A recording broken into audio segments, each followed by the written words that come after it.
Hello, good morning students. बेटा 11th class में अपने पास 9th chapter sequences and series running में है। इसमें एपी का टॉपिक हम कंप्लीट कर चुके हैं। एपी का टॉपिक तो आपने 10th क्लास में भी पढ़ा था, उसमें nth टर्म और sum of the n terms. Clear है। अब हम टॉपिक स्टार्ट करते हैं जीपी, जहाँ पर बेटा जीपी की फुल फॉर्म होती है ज्योमेट्रिक प्रोग्रेशन। अब देखिए एपी आप उस सीक्वेंस को बोलते थे जहाँ किसी भी टर्म में से जस्ट पिछली टर्म सबट्रैक्ट करें तो हर जगह डिफरेंस सेम आए, तो वो सीक्वेंस एपी होती थी, अदरवाइज नहीं। जीपी में क्या होता है कि किसी भी टर्म को उससे जस्ट पीछे वाली टर्म से अगर हम डिवाइड करें तो हर जगह रेशियो सेम आना चाहिए। जैसे सेकेंड टर्म को फर्स्ट टर्म से डिवाइड करें, थर्ड टर्म को सेकेंड टर्म से डिवाइड करें एंड सो ऑन। तो बेटा हर जगह अगर कॉमन रेशियो सेम आता है n+1th टर्म को nth टर्म से, यानी कि किसी भी अगली टर्म को जस्ट पिछली टर्म से अगर डिवाइड करें हर जगह रेशियो सेम आए, तो वो सीक्वेंस जीपी है, अदरवाइज जीपी नहीं है। आर का मतलब होता है कॉमन रेशियो। क्लियर है। इसमें जनरल टर्म, एपी में जनरल टर्म nth टर्म होती थी जिसका फॉर्मूला होता था a+n-1 × d। जीपी में जनरल टर्म nth टर्म ही कही जाती है जिसका फॉर्मूला होता है ar⁻n-1। क्यों? क्योंकि जीपी बनाने का तरीका होता है AR² AR³ and so on. आप किसी भी टर्म को जस्ट पीछे वाली टर्म से डिवाइड करें हर जगह कॉमन रेशियो आर ही आएगा। तो फर्स्ट टर्म में आर की पावर 0 है, सेकेंड टर्म में आर की पावर 1 है, थर्ड टर्म में आर की पावर 2 है, फोर्थ टर्म में आर की पावर 3 है, यानी कि आर की पावर उससे कम है।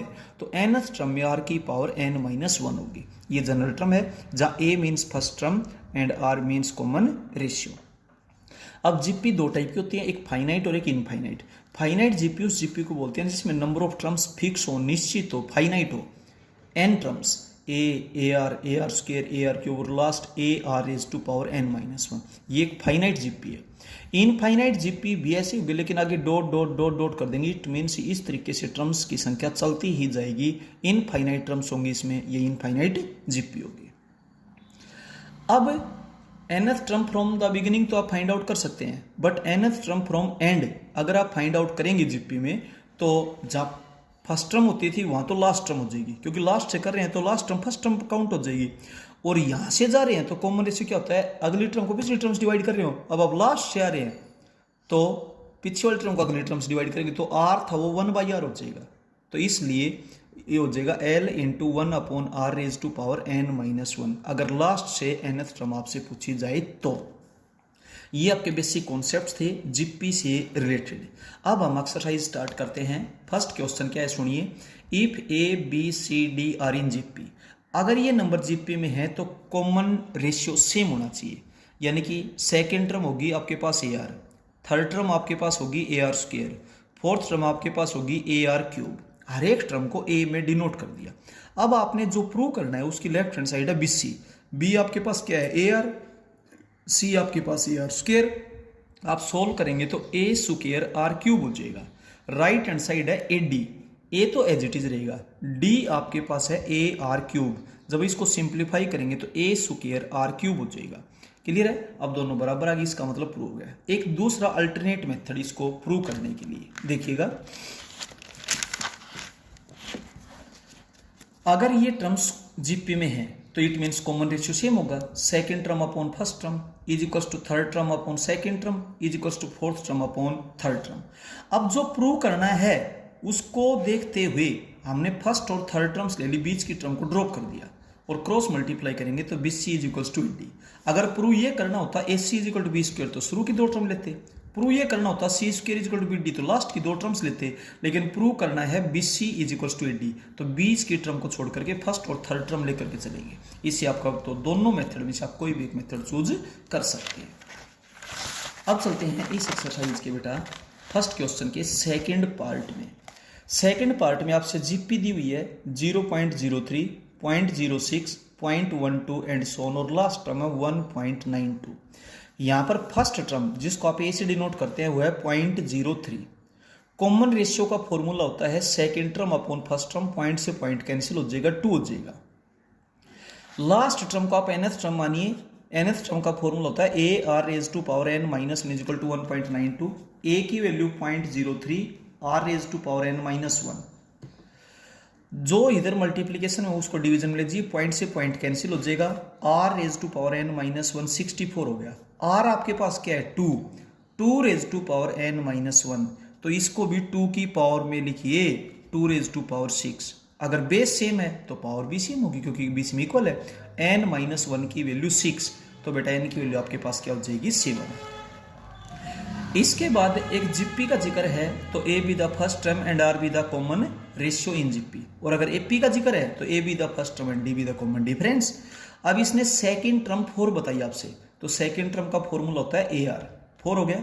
फोर्थ टर्म 64 बताई, फोर्थ टर्म का फॉर्मूला आपके पास होता है A R cube is equals to 64। हम सेकंड टर्म को फर्स्ट टर्म से डिवाइड करेंगे। जब सेकंड टर्म को फर्स्ट टर्म से आप डिवाइड करेंगे तो आर स्क्वायर की वैल्यू 16 होगी, और आर स्क्वायर जब 16 है तो R is equals to plus minus 4। ठीक है, इसके बाद चलते हैं हम बेटा, क्योंकि प्लस 4 का स्क्वायर भी 16 होता है, माइनस 4 का स्क्वायर भी 16 होता है, कॉमन रेशियो में भी पॉजिटिव और में भी नेगेटिव। अब चलते हैं सेकंड क्वेश्चन के फर्स्ट पार्ट में। देखिए, एक जीपी आपसे दे रखी है 5, 25, 125 एंड सो। तो यहाँ पर फर्स्ट टर्म तो 5 है, कॉमन रेशियो फाइंड आउट करेंगे तो second term upon first term करें, चाहे third term upon second term करें, तो ये बेटा आपके पास क्या हो जाएगा 5। क्लियर है। अब सुनिए, nth टर्म पूछिए, nth टर्म का फॉर्मूला होता है A R raise to power n minus 1। A क्या है 5 और r क्या है 5 की पावर n माइनस 1। जब बेस सेम हो तो पावर ऐड हो जाती है, तो 5 रेज टू पावर n। जब आपने nth टर्म फाइंड आउट कर दी तो 10th टर्म तो बता ही देंगे, जहां पर है ना वहां पर 10 पुट करते, तो 5 रेज टू पावर 10, ये आपके पास 10th टर्म हो जाएगी। अब चलते हैं इसके सेकंड पार्ट में। देखिए, सेकंड पार्ट में आपसे जीपी क्या दी हुई है 1/4 minus 1/2 1 minus 2 and so on. First term आपके पास है 1/4, कॉमन रेशियो आपके पास कैसे आएगा, सेकंड टर्म को फर्स्ट टर्म से डिवाइड करें, चाहे थर्ड को सेकंड से करें, चाहे फोर्थ को थर्ड से करें। जब आप इस तरीके से करेंगे तो बेटा -2 आएगा कॉमन रेशियो। क्लियर है। इसने जनरल टर्म पूछी है, जनरल टर्म होता है A R raise to power n minus 1, A की value 1/4 r minus 2 raise to power n minus 1, इतना आप छोड़ सकते हैं। इसने अब 9th टर्म आपसे पूछी तो आप n की जगह 9 पुट कर देंगे, 1/4 माइनस 2 रेज टू पावर 8 हो जाएगा, और -2 रेज टू पावर 8 प्लस हो जाएगा, 2 रेज टू पावर 8 होता है 256। क्लियर है। और बेटा 4 से जब इसको कैंसिल करेंगे तो यहाँ पे 64 आ जाएगा। इसके बाद चलते हैं थर्ड पार्ट में। थर्ड पार्ट में चलते हैं, आपसे जीपी दे रखी है 1 + √3 + 3 + 3√3 and so on. First term क्या है 1 है, कॉमन रेशियो क्या है √3। सेकंड टर्म को फर्स्ट से डिवाइड करें, चाहे थर्ड को सेकंड से करें, चाहे फोर्थ को थर्ड से करें, जीपी उसी को कहा जाता है जहां हर जगह रेशियो सेम हो। तो बेटा कॉमन रेशियो √3 हो गया। सबसे पहले इसने nth टर्म पूछी A R raise to power n minus 1, A की वैल्यू 1 है, r √3 है, raise to power n minus 1, तो √3 की पावर n माइनस 1। अब n की जगह आप 9 पुट कर देंगे क्योंकि आपसे 9th टर्म पूछी गई है, तो √3 रेज टू पावर 8 हो जाएगा। √3 को जब आप 8 टाइम्स मल्टीप्लाई करेंगे तो 81 आपका रिजल्ट आएगा। अब चलते हैं बेटा नेक्स्ट में क्या बोलता है थर्ड क्वेश्चन में। देखिए, जीपी का जिक्र है तो सबसे पहले A be the first term and R be the common ratio in GP, और जब जिस चीज़ का आप यूज करेंगे पहले उसकी डिटेल जरूर बताएं। अब इसमें ए और आर का यूज करेंगे तो ए और आर का मीनिंग बताएं कि ए आप किसके लिए यूज कर रहे हैं और आर किसके लिए यूज कर रहे हैं। जैसे एपी में ए तो फर्स्ट टर्म के लिए यूज करते हैं और डी कॉमन डिफरेंस के लिए, ऐसे यहाँ पर ए फर्स्ट टर्म के लिए और आर कॉमन रेशियो के लिए। थर्ड टर्म 24 दे रखी है, तो थर्ड टर्म का फॉर्मूला ए आर स्क्वायर होगा, क्योंकि आप जनरल टर्म यानी कि nth टर्म का फॉर्मूला जानते हैं A R raise to power n minus 1। Main चीज यही है in a GP, nth term is equals to A R raise to power n minus 1। Main basic result यही है, कौन सी भी टर्म आपको फाइंड आउट करनी हो तो बेटा third term A R square हो जाएगा, sixth term A R raise to power 5 हो जाएगा। ये 24 है, ये 192 है। सेकंड को फर्स्ट से आप डिवाइड करें, ए से ए कैंसिल हो जाएगा, R cube is equals to यहाँ पर 8 आ जाएगा। जब ये क्यूब है तो इस 8 को भी क्यूब में लिखें, 2 का क्यूब 8 होता है बेटा, तो R cube is equals to raise to power 3। तो बेस बीसीएम होगा, आर की वैल्यू 2 हो जाएगी। आर की वैल्यू 2 आप किसी भी क्वेश्चन में पुट करते हैं, 2 का स्क्वायर होगा 4, 4 इधर मल्टीप्लाई इधर डिवीजन में, ए की वैल्यू आपके पास आ जाएगी 6। अब इसमें 10th टर्म पूछी है, 10th टर्म का formula A R raise to power 10 minus 1 9 हो जाएगा। ए और आर की वैल्यू आप पुट कर दीजिए और बेटा कैलकुलेशन करें।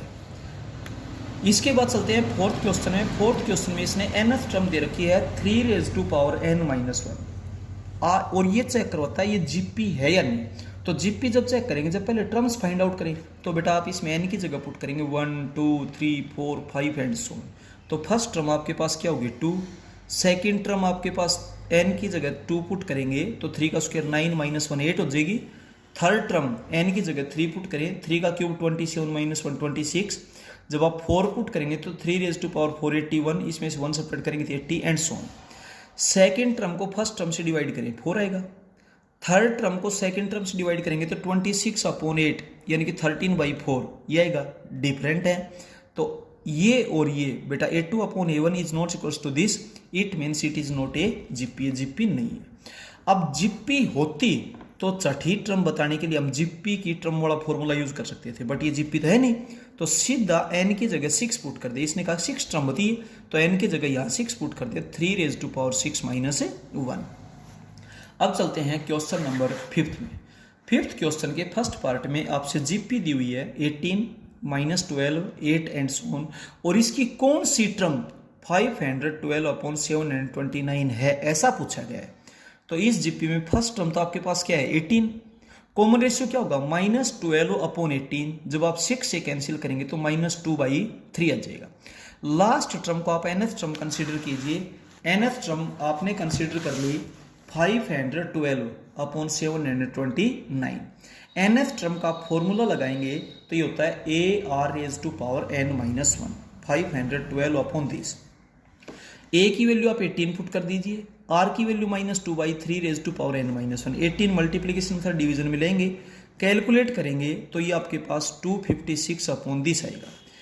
अब देखिए इधर -2/3 की पावर है तो इधर भी -2/3 की पावर ही राइट डाउन करनी है, ये इसकी 8 पावर है। -2 रेज टू पावर 8 करेंगे तो प्लस हो जाएगा, 2 रेज टू पावर 8 256 और 3 रेज टू पावर 8 आपके पास ये हो जाएगा बेटा। 2 पावर तो ये रही आपके पास और 6 पावर ये रही, ठीक है। अब दोनों तरफ बेस की इक्वल है तो पावर की इक्वल होगी। n माइनस 1 की वैल्यू क्या है 8, तो बेटा n की वैल्यू क्या हो जाएगी 9। इस क्वेश्चन का सेकंड और थर्ड पार्ट बिल्कुल सेम है, जीपी दे रखी है। या तो यूं पूछ सकता है इसमें कितनी टर्म्स हैं, या लास्ट टर्म के बारे में पूछ सकता है ये कौन सी टर्म है। और बेटा अगर n की वैल्यू एक नेचुरल नंबर नहीं आई तो इट मीन्स ये उस जीपी की कोई भी टर्म नहीं है, क्योंकि टर्म का सीरियल नंबर हमेशा एक नेचुरल नंबर होता है। Okay, thank you.